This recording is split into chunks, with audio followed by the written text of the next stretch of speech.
Kalau tidak, saya berikan contoh yang kedua. Kalau tadi Imam Ahmad, contoh yang kedua ini ya mudah-mudahan masuk lah ya. Contoh yang kedua,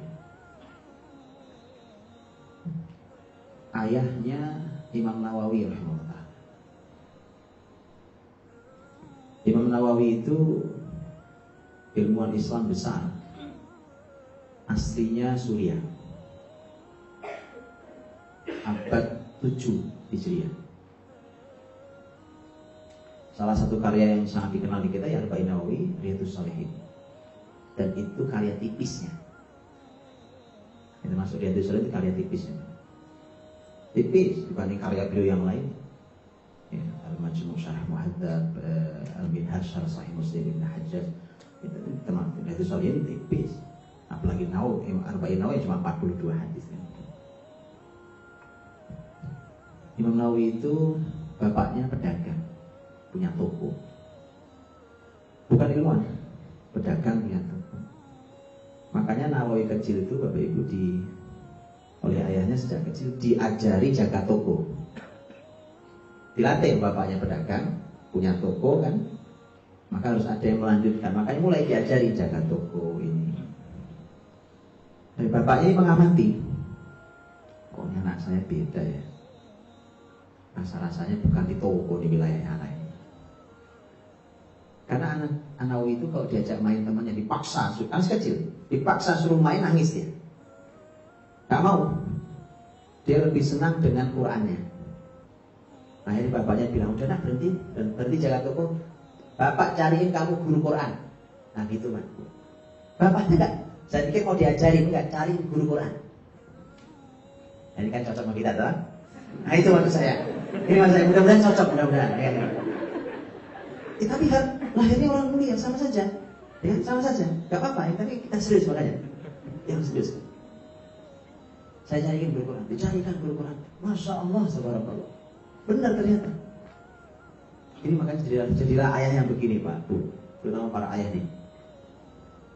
Ayah itu karena dia nanti saya jelaskan, dia harus menggambar tentang anaknya. Jadi kalau kita punya anak 3 gitu ya, anak 7 gitu, kita harus tahu satu persatu. Oh yang ini gambarnya begini, nanti di depan tuh yang kedua begini gambarnya. Harus tahu itu ayahnya harusnya.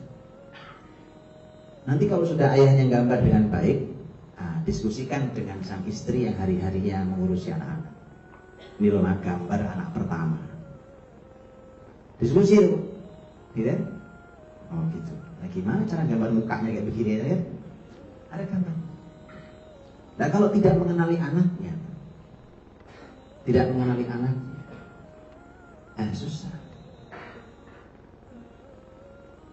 Jadi An-Nawawi rahimahullah ta'ala dihadirkan Allah di muka bumi dengan ilmu yang Masya Allah, ilmu yang sangat besar. Dan beliau ini ulama yang Rabbani, yang kita kebayang ya bagaimana terangnya makam beliau karena tidak ada masjid di muka bumi ini yang tidak kenal kitab Riyadhus Shalihin. Betul?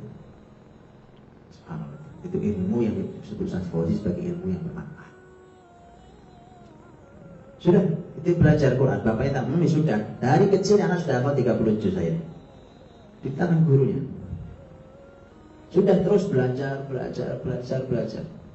Bapaknya terus beri fasilitas belajar. Bapaknya terus jualan, dagang, mau itu keahlian bapaknya. Anaknya terus dikasih guru, terus belajar di tangan. Ayahnya mengantar An-Nawawi kemanapun dia belajar. Bahkan ketika An-Nawawi minta belajar ke Hijaz, ke Mekah Madinah, diantar oleh ayahnya ke Mekah. Itu ya ngantar bolak-balik aja ke luar biasa itu Pak ya. Kalau hari ini kira lebih kayak tukang ojek. Lebih tentu dari tukang ojek, karena ayahnya tahu ini harus kemana dipilihkan. Nah, jadilah nanti ulama besar sekelas An-Nawawi rahimahullah ta'ala.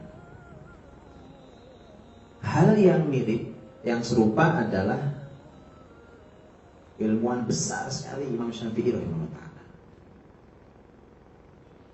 Itu mirip seperti ini.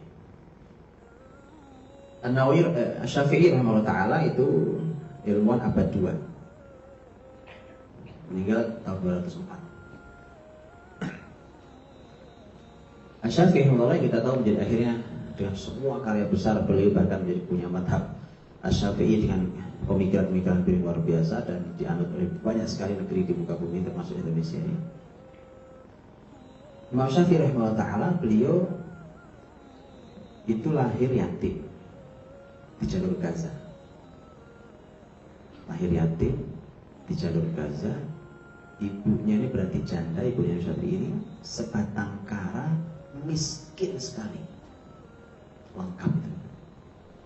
Sudah seorang ibu janda sendirian, tidak ada kerabat di Gaza itu, dan tidak punya uang. Nah, kalau janda kaya raya kan lumayan apa? Minimal punya duit, punya kolen anak kan. Tapi yang hebat adalah ibunya tidak miskin cita-cita, tidak miskin orientasi.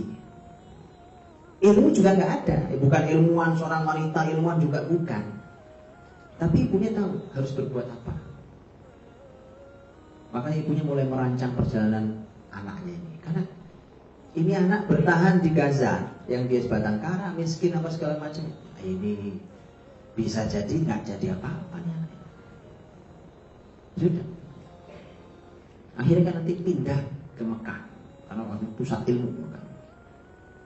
Pindah ke Mekah, dan nanti mulai dirancang menghafal Quran. Maka Syafi'i hafal Quran umur 7 tahun, 30 juz, ya. 10 tahun sudah selesai menghafal kitab Muwatta Imam Malik. 10 tahun tadi, 7 riwayat itu. Terus saya itu duduk belajar fikih. Terus begitu. Dan semalam ada kisah-kisah yang juga menarik tentang Imam Syafi'i. Namanya orang miskin, tapi pengennya pintar gitu. Orang miskin pengen pintar boleh kan? Iya, pengen soleh boleh. Memang soleh pintar bukan milik orang kaya, milik siapa saja. Tapi suatu hari pernah Imam Syafi'i itu tertarik dengan sebuah kelas. Jadi ini kelas belajar, tapi itu isinya memang anak-anak orang kaya. Anak-anak orang kaya, anak-anak para petinggi gitu. Jadi tidak bisa juga dimasuk situ. Kan segitu ya, tidak bisa juga masuk situ. Akhirnya Syafi'i itu ngeluh ke ibunya. Pulang tuh ngeluh ke ibunya, gimana ibu, itu ada kelas tapi isinya orang kaya aja gitu. Aku mau pengen juga belajar ilmunya. Karena ibunya gampang kan? Gampang. Kamu duduk aja di luar, kedengeran kok gurunya ngomong. Jangan kehabisan akal gitu loh Pak. Ya Allah, hari ini teknologi semua katanya canggih, kita kehabisan akal untuk cari ilmu. Gampang sekali kita nyerah. Duduk di luar, gurunya ngomong ke semua. Kan boleh denger duduk. Ya nggak boleh kalau mungkin ya juga belum tentu. Mungkin Pak, nggak boleh masuk ke kelas, tapi di luar boleh. Soal gurunya kencang kedengaran. Dilakukan duduk di luar. Ibunya itu beri panduan gitu. Duduk di luar. Karena setiap hari duduk di luar kan ketahuan sama itu kan. Ini siapa nak tiap hari situ? Dia dapat ilmunya. Tapi Imam subhanallah, karena Allah anugerahi otaknya cerdas sekali.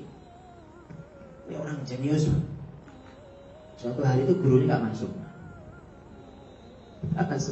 Akhirnya Syafi'i ngomong sama teman-teman di kelas, boleh nggak aku bantu jelaskan untuk kalian? Dijelasin tuh pelajaran Syafi'i. Jadi asisten gurunya gitu. Subhanallah. Ketika hari zaman itu orang sangat terkenal, paling terkenal di seantero bumi saat itu, ulamanya adalah Imam Malik rahimahullah ta'ala, Imam Darul Hijrah. Tapi Imam Malik dikenal tidak menerima murid kecil. Padahal Syafi'i kecil tapi luar biasa ilmunya. Tapi Imam Malik nggak menerima murid kecil. Karena kalau murid kecil diduga belum selesai itu ilmu-ilmu itu. Tapi Syafi'i sudah cepat sekali. Ibunya nggak tinggal diam. Kamu harus sampai ke beliau. Ya kita kerja, tapi gimana nggak terima kan? Nggak ada murid. Kita dicari, gimana caranya supaya sampai minta rekomendasi Amir Mekah, pemimpin Mekah, rekomendasi untuk supaya diterima jadi muridnya Imam Malik di Madinah. Nyampe tuh Mekah 500 kilo, nyampe ke Madinah. Gitu ya. Ayah sudah, yang mana kita? Ya. Oke, nah kita ambil yang sedang-sedang aja ya. Ya yang kerjanya nganter bolak-balik itu aja ya. Sedang-sedang aja. Alhamdulillah ya. Oh iya, karena ada level yang buruk yang tidak ada di sini. Karena semua bukti Bapak Ibu hadir semua. Ya Allah, level buruk di anak ditaruh aja gitu. Orang tua mah kemana? Nggak jelas. Bapaknya nggak ada, ibunya hilang. Iya, anaknya suruh sekolah ya. Saya sekolah. Iya. Oh, tadi nganter tuh masih bagus. Ada tuh yang nganter ya. Dia nyewa tukang ojek atau pembantunya nganter. Di momentum penting ngambil rapot, pembantu disuruh ada. Yang begitu sih anak mas gak akan dikasih rapot.